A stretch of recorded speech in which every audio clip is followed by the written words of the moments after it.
Alright, so this video is about installing a true cold air intake on a 2007 Pontiac G5. The reason why I say true air intake is that the piping goes down below the headlight, underneath the headlight assembly to where the factory resonator was, and comes down right behind there, where there's a cutout behind that grill, and so the air shoots straight into the car that way. There's no restriction anywhere on that system, so that's why we're going to classify it as a true cold air intake. When shopping for it, I basically just looked up the cold air intake systems for the 2.2 liter Cobalt as well. It's the same engine configuration unless you have a supercharger. Doesn't matter if it's with or without an air pump. This system was about 200 altogether. I replaced it's a Spider system, but the air filter that came with it was garbage. So I went and bought a Spectra intake, which is pretty comparable to a K&N filter. It's built just as well, works just as well. I mean, you can even get a hydro sleeve for it too. So for snow, puddles, and rain, it'll keep that water out, but keep the air flowing the way it needs to. This took about 2 hours to install.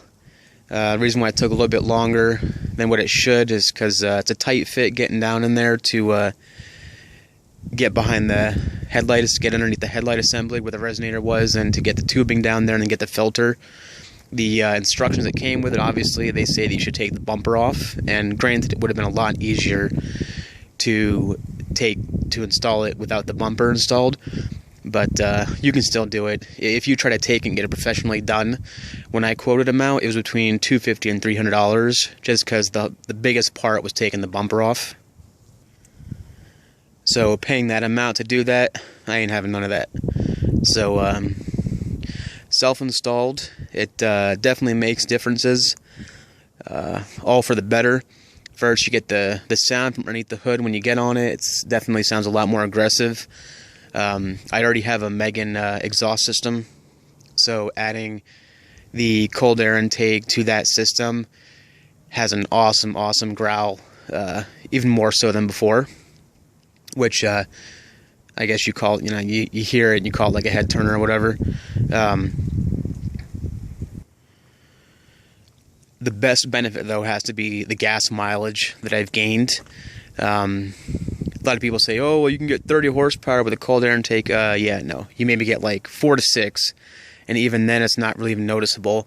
The biggest difference is that the throttle response is a little bit quicker. But, yeah, I mean, the gas mileage increase, I mean, I was maybe getting 23.5, 24 a gallon. Now I'm getting right around 30, a little bit less or a little bit more depending. I mean, so this system will end up paying for itself in a year. I mean, I can go another 50 miles on a full tank, and for a 2-door economy car that's not a hybrid or a electric car, I mean that's decent. So that's definitely a plus. One thing that I'll have to end up doing after this install is, because everything's a real tight fit, if you look between right there and right there, and then a little damage from the install, just at this point and this point, gonna add like some 3M padding between the intake and the body of the frame. It doesn't rattle when you drive or when you go over like a bumpy road.